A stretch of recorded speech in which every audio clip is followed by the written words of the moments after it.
경제가 발전하면서 영양 상태, 보건, 의료기술의 발전으로 기대 수명이 크게 늘었습니다. 이제 100세 세대라는 말이 낯설지 않습니다. 여러분은 아름다운 노년을 디자인하고 계신가요?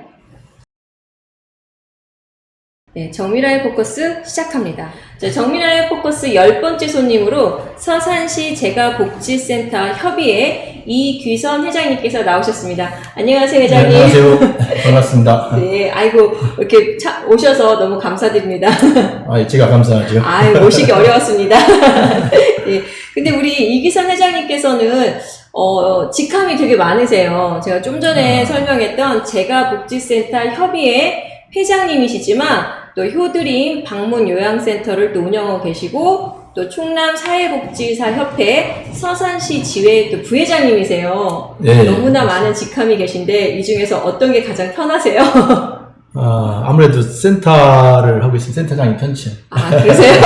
근데 오늘은 제가 회장님으로 모셔서 오늘은 호칭을 그냥 회장님으로 하겠습니다. 네, 편하신 대로 해주십시오. 예, 고맙습니다. 예. 우리 회장님께서는 제가 알기로는 서산시청에서 상당히 오랜 시간 공무원으로 근무를 하셨어요. 예. 그런데 갑자기 이제 사회복지 쪽으로 일을 하시게 됐고, 또 사회복지에서도 노인 쪽에, 그 분야를 좀 하고 계신데, 어떻게 이 일을 하시게 되었는지 궁금합니다. 네. 어머니께서, 황반변성으로 인해서, 시력을 잃어가지고, 많은 고생을 하시다 돌아가셨는데, 그때 당시 형님께서 어머니를 모시고 살았었는데, 농촌에 일하시다 보니까 이렇게 케어를 할 수 있는 여건이 안 됐었어요. 네, 그래서, 마침 요양보호사 선생님을 오시게 해서, 식사라든가, 청소도 도와드리고, 또 목욕도 시켜드리고, 또 때로는 병원도 모시고 하고, 이렇게 다양하게 서비스를 받다 보니까 상당히 당시 감사했다는 생각이 듭니다. 그래서 이 사회복지 쪽에 일을 하시게 되셨군요. 또 제가 2017년도에 수안시청에 근무하다가 퇴직을 했는데요.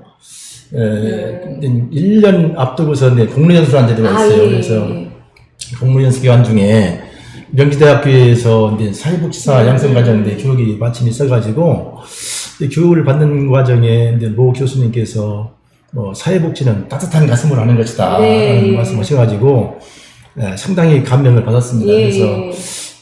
그래서 지금 현재 하다 보니까 이렇게 어르신들 도와드리는 일을 하게 되었습니다. 완전히 전에하고 다른 제2의 직업을 이쪽으로 하시게 되었는데요. 많은 분들이 제2의 직업, 요즘은 제3의 직업까지도 보신다고 하더라고요. 평균 수명이 늘어나면서. 우리 회장님처럼 제2의 직업으로 이런 효드림 센터와 같은 센터를 차리고 싶어 하는 분들 되게 많으실 것 같아요. 어떻게 하면 이렇게 센터를 운영을 할 수가 있는지 좀 알려주시겠어요? 준비하는데 요건은 복잡하진 않고요. 우선 사회복지사 자격증을 소지하고 또 사무실을 운영해야 되니까 5평 이상의 사무공간만 확보되면 되고 5평이요?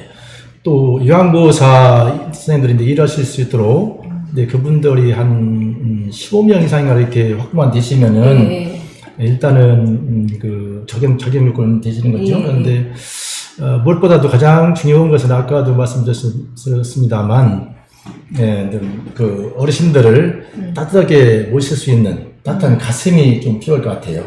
저는 사회복지사도 있고요. 요양보호사 자격증도 있고 따뜻한 마음도 있습니다. 그럼 5평짜리 사무실만 얻으면 되나요? 사실 저희가 방문 요양이라든가 이런 제도에 대해서 잘 많이 몰라요. 그래서 이제 제가 묻고 싶은 건 방문 요양 사업의 제도의 배경이 혹시 어떻게 되는지요? 좀 배경을 말씀드리면은 우리나라도 이제 2026년이 되면은 전체 인구의 65세 이상 인구가 20%가 넘는다고 그래요. 그래서 그렇게 되면은 초고령 사회로 접어드는 거죠. 그래서 고령화가 되고 지금은 부모님들도 자녀들이 모시는 경우가 별로 없잖아요. 거의 다 핵가족화 돼가지고 어르신들이 상당히 생활하시는데 어려움이 있는데, 네. 근데 이런 상황을 고려해서 정부에서도 2008년도에 노인 장기요양법을 제정해가지고, 네. 현재와 같이 된 방문 요양이라든가, 방문 목욕, 또 방문 간호, 또 주간보호센터라고 노치원이라고 네, 그런데 가실 수 있도록 이렇게 제도를 이제 만든 거죠. 생각보다 이렇게 오래된진 않았네요. 역사가 2008년부터 그렇죠. 시작을 했으면 14년 차. 예. 그런 역사가 그렇게 길지 않은 사업임에서도 불구하고 사실 주변에서 되게 많이 볼 수가 있어요. 저는 상당히 오래된 줄 알았어요. 예. 지금 제가 하는 센터만 해도 수산시에 약 한 90개 정도가 되거든요. 그래서 좀 약간 난립된 그런 형태를 띠고 있는데, 아주 많고 지금 갑작스럽게 더 많아진 것 같은 느낌이 드네요. 주변에 이렇게 돌아다 보면은 되게 많은 곳을 저희가 볼 수 있거든요. 이제는 소위 말해서 흔하다는 말들을 느낄 정도로 지금 참 많아진 것 같습니다.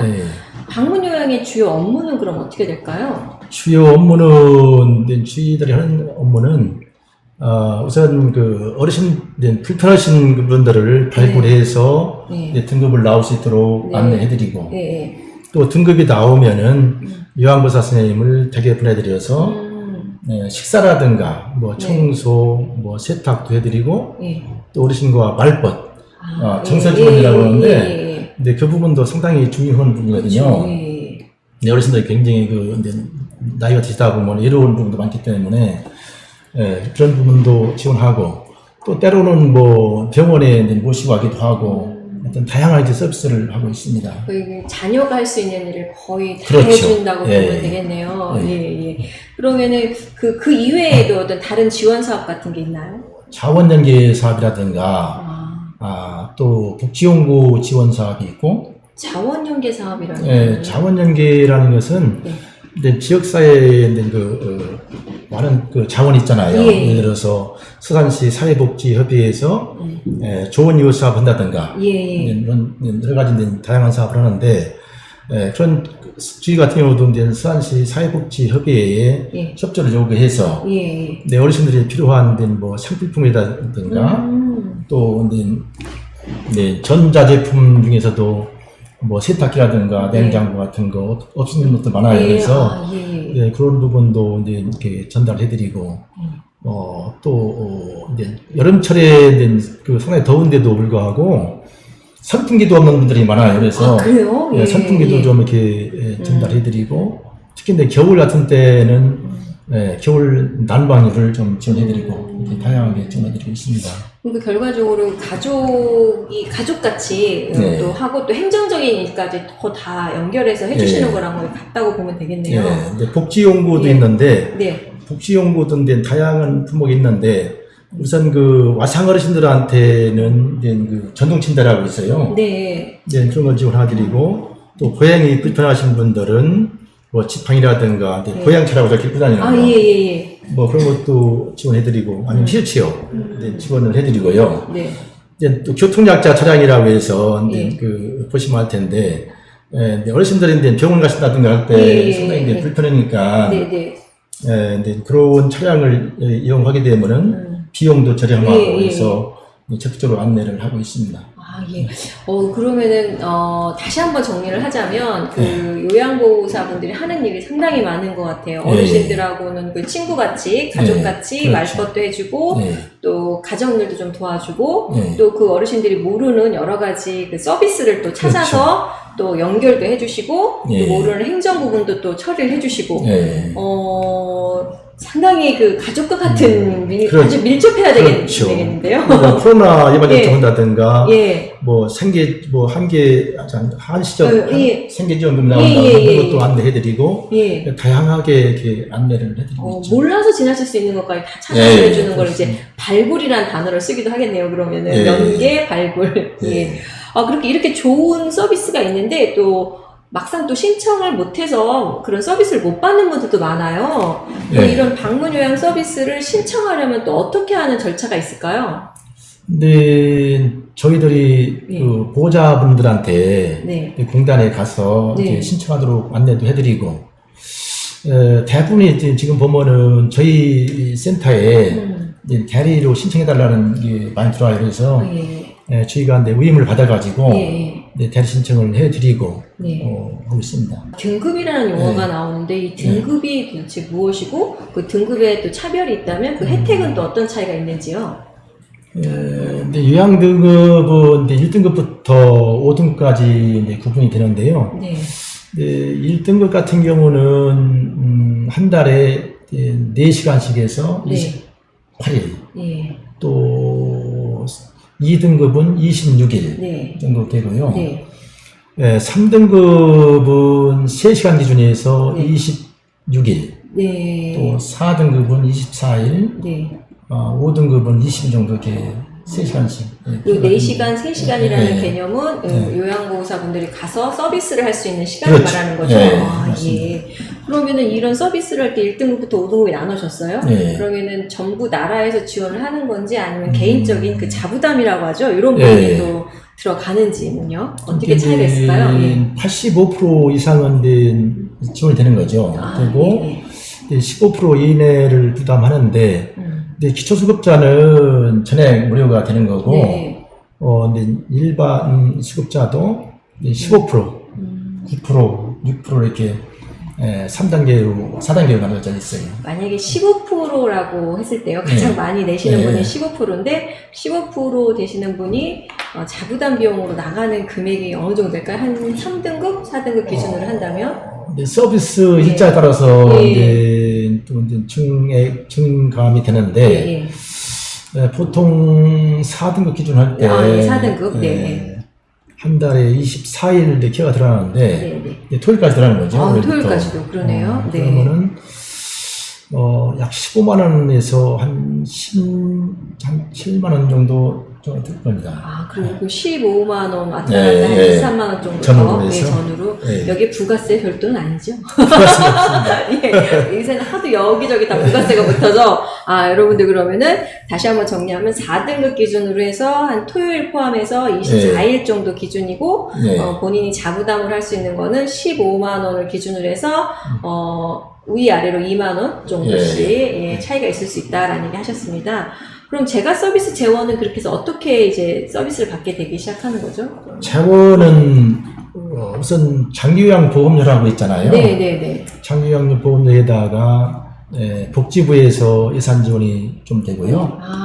나머지 이제 자부담으로 이렇게 해서 저도 그 네. 보험을 내는데 옆에 네. 보니까 장기요양보험이라고 저 내고 있었거든요. 그게 건강보험료의 한 10% 정도 있고 10.1인가 이렇게 나와 있는데 그게 여기에 쓰이는 거군요. 장기요양보험에. 저는 이게 도대체 무엇인지를 몰랐었는데 저를 위한 투자의 금액이겠네요. 그렇죠. 나중에 예. 우리가 이제 일상생활이 어려울 때 그 재원을 가지고 혜택을 받을 수 있는 거죠. 전 사실 이걸 몰랐습니다. 이걸 왜 내는 거지? 저 이랬었거든요. 여기 있었군요. 예. 그러면은 재산이 많고 적고의 차등은 있나요? 재산은 전혀 관계가 없어요. 이거 서비스 받는데 대기업의 사장님, 부모님이 하더라도 예. 그런 전혀 문제가 없습니다. 그래요? 그러니까 아무리 돈이 많아도 이런 서비스는 무조건 다 받을 수 있는 거네요. 그렇죠. 그렇다면 제가 여기서 조금 걱정이 되는 건 나이가 좀 드시면 노인연금이라는 게 나와요. 네. 중복으로도 받을 수 있나요? 네. 연금. 기초연금? 예, 기초연금인가요? 전혀 문제가 없어요. 그럼 별도인가요? 네. 오. 저는 이게 이제 그 서비스를 받으면 그 노인연금이 차감이 되는 줄 알았어요. 기초소득 연결돼서. 전혀 문제가 없습니다. 다 별도네요? 예. 그러면은 다시 말하면 재산이 많아도 이 서비스는 받을 수 있고 노인 기초수급과도 또 중복도 적용되는 것도 아니고 별도로 차등으로 받을 수 있다는 내용이네요. 예. 그러면 이렇게 좋은 제도가 있는데 참 많이 몰랐던 것 같아요. 그렇죠? 이런 걸 좀 많이 알려졌으면 좋겠다 해서 많은 분들이 알았으면 좋겠어요. 교육도 좀 많이 받고. 그래서 우리 회장님을 제가 오늘 초대한 건 아닌가 싶습니다. 근데 사실 저도 이제 평소에 좀 느낀 점은 노인 장기요양보험법이 14년 됐는데 사실 아직까지도 시민들이 그걸 제대로 이해하지는 못하는 부분이 있는 것 같아요. 그래서 조금은 저들이 생각할 때는 건강보험공단 지사에서든 네. 아니면 시청의 관계부서에서든 예. 시민들한테 충분한 홍보가 좀 되었으면 좋겠다는 생각이 들더라고요. 저부터도 이런 홍보가 좀 많이 알고 교육을 받았으면 더 좋은 제도를 네. 서비스를 이용할 수 있겠다는 생각이 들어요. 좀 많이 모르는 내용을 지금 사실 이제 듣고 있거든요. 주변에서도 보면 또 이제 가족 요양을 하시는 분들 또 계시더라고요. 예. 이런 거는 또 어떻게 지금 현재 저희가 얘기해왔던 거는 다른 부분이잖아요. 예. 이 부분들은 또 어떻게 연결되고 또 어떻게 이루어지는지 또 설명 좀 부탁드리겠습니다. 가족 요양하고 일반 요양으로 구분을 할 수 있는데요. 예. 말 그대로 가족 요양은 가족을 보살피는 것을 가족 요양이라고 하고, 예. 일반 요양은 가족이 아닌 타인이 와서 도와주는 일반 요양이라고 볼 수 있는데, 가족 요양도 두 가지로 구분할 수 있어요.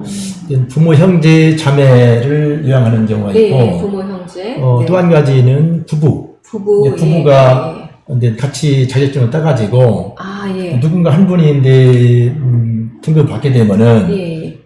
다른 한 배우자가 자격증이 있으니까, 가족 요양을 할 수 있는 거죠. 쉽게 얘기해서, 부부가 사는데, 네. 뭐, 남편이든 부인이든, 몸이 불편하면은, 배우자가 식사도 챙겨줘야 되고, 네. 청소도 해야 되고, 여러 가지 요양을 해야 되는데, 네. 그 가족에게도 요양비를 드린다는 얘기죠. 아, 그래요? 예. 그러면 혹시 그 요양비는 얼마 정도 되는지 알 수 있을까요? 네. 근데 아까 말씀드린 대로 부모, 형제, 자매 같은 경우는 하루에 1시간씩 해서 20일밖에 안 돼요. 20일이요? 그래서 네. 한 달에 20시간. 네, 20시간이네요. 20시간은 네.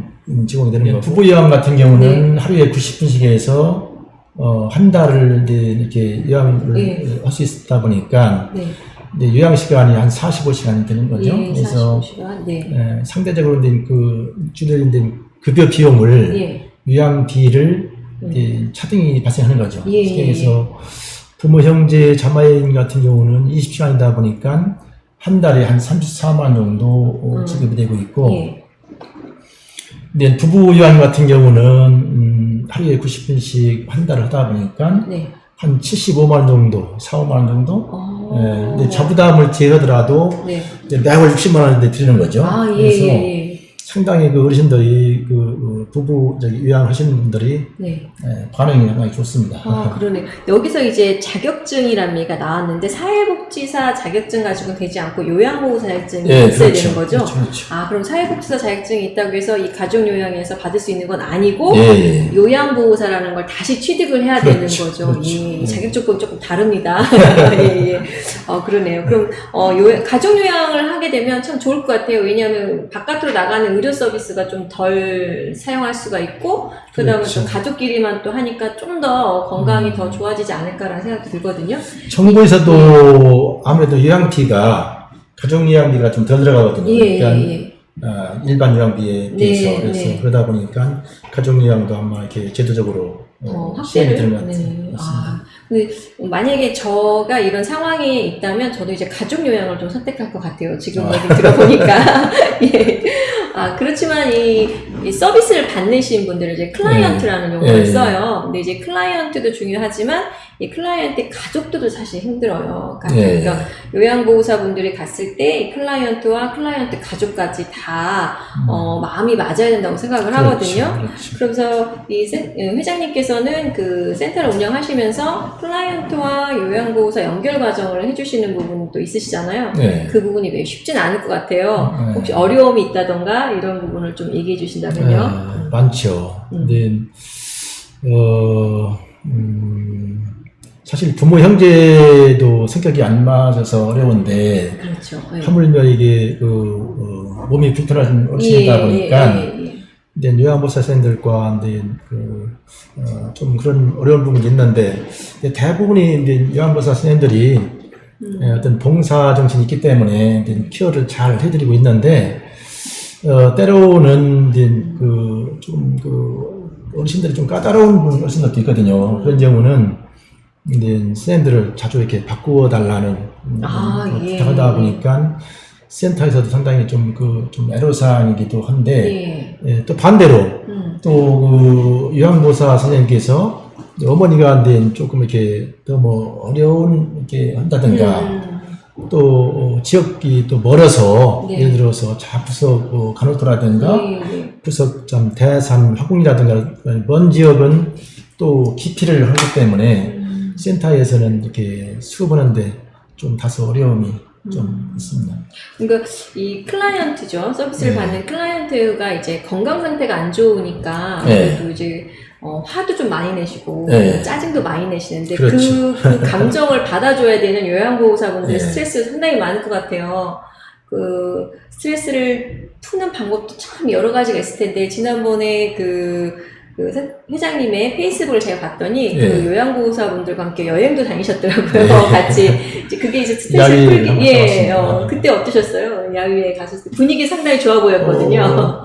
저도 그동안에 그 코로나로 인해서 그런 기회를 갖지 못하다가 코로나가 어느 정도 완화되면서 조금 저희 센터 입장에서는 상당히 좀 어떻게 부담을 안고서 시행을 했는데 상당히 선생님들이 호응이 좋았어요. 그래서 앞으로는 좀 매년 정기적으로 그런 야유회를 가져보려고 합니다. 그 사진을 제가 좀 봤거든요.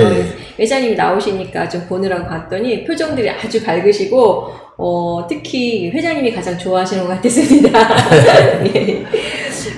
그리고 또 우리 회장님께서는 지금 이 센터를 운영하시면서 또 사회복지 쪽에 지금 4년에서 5년 정도 근무를 하시고 계시고 일을 하고 계신데 제가 이제 신문에서 본 것도 있어요. 여러 가지 또 사건을 또 마무리 예쁘게 하시는 것도 봤습니다. 그런 에피소드가 좀 있는 걸 알고 있는데 신문에 나왔던 것도 있었어요? 그 부분을 조금 설명해 주신다면요.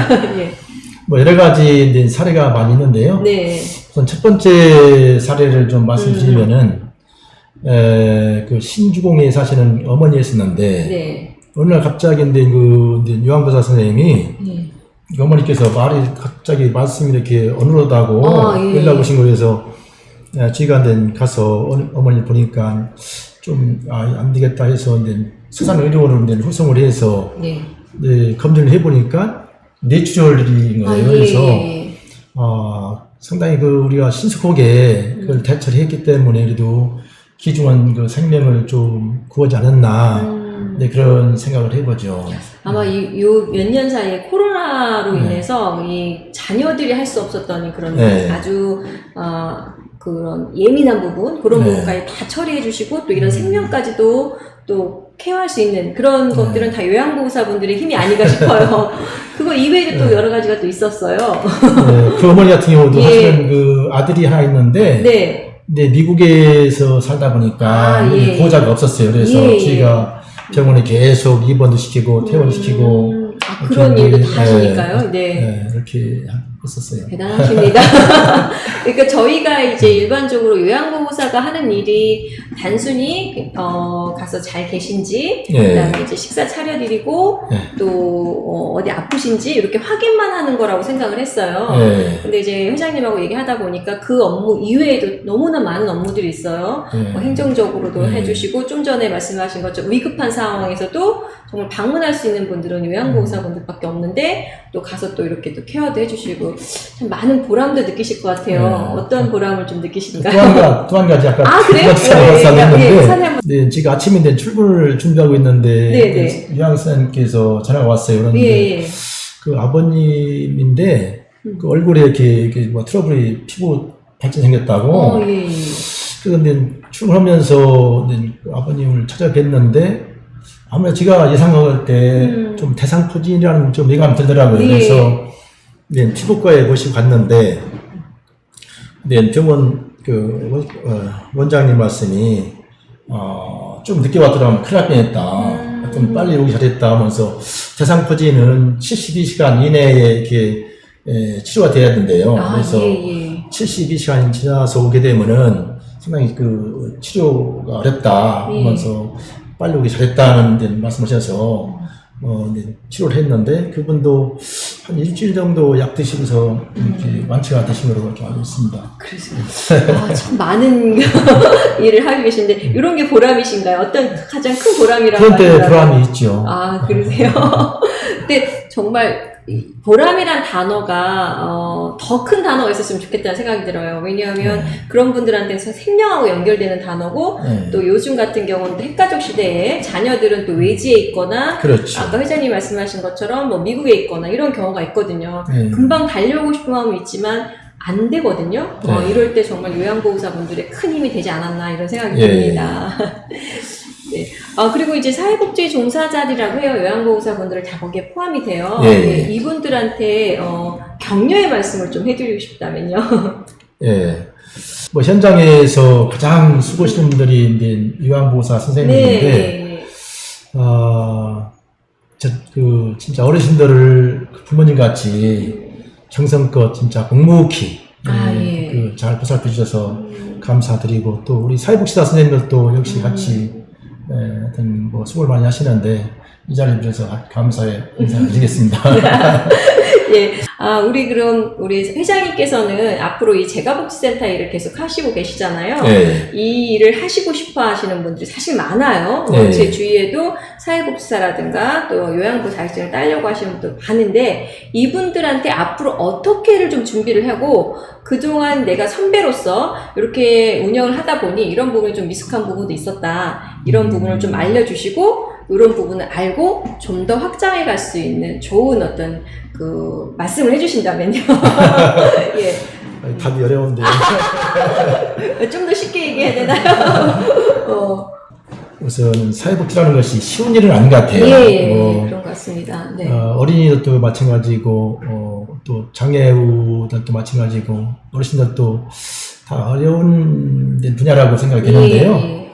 아까도 말씀드린 대로, 진짜 따뜻한 가슴으로 이게 해야지, 어떤 뭐 급여를 받기 위한 한다고 하면은 조금 맞지 않습니다. 포기하시는 분들이 많죠. 예. 그런 것 같습니다. 사회복지사 자격증을 취득하신 분들이 상당히 빈도수가 높고, 요양보호사 자격증을 또 취득하신 분도 상당히 많은 걸로 알고 있지만, 막상 현장에서 일하시는 분들이, 많이 없는 걸로 알고 있습니다. 좀 더 이 회장님께서 말씀하신 것처럼 따뜻한 마음, 그 마음을 갖고 하신다면 좀 더 발전된 사회복지 종사자분이 되지 않을까라는 생각이 듭니다. 지금도 요양보호사 교육원이 산에 다 가운데 있어요. 그래서 매월 이렇게 교육 계속 시켜서 배출을 하는데, 진짜 현장에서 활동하시는 분들은 뭐 많지 않습니다. 한 20, 30% 정도가 활동을 알고 있는데, 그만큼 일이 어렵기 때문에 자격증을 땄어도 활동을 안 하시는 걸로 이렇게 있습니다. 오늘 이렇게 어렵게 또 정말 어렵게 모셨거든요. 이렇게 또 기꺼이 나와주셔서 너무 감사드리고 앞으로도 하시는 일 다 잘 되길 바라겠습니다. 오늘 나와주셔서 감사합니다. 네, 감사합니다. 네, 고맙습니다. 나이가 든다는 것은 자연스러운 현상입니다. 여러분이 그 나이를 들어가는 과정에 아름다운 노후를 만들어가는 또 과정이 있죠. 그때 함께할 친구가 있으신가요? 그 친구분 중에 노인 요양보호사분들, 또 요양보호사라고 하죠. 이런 분들과 함께하는 것도 그리 나쁘지 않을 것 같습니다. 여러분 감사합니다.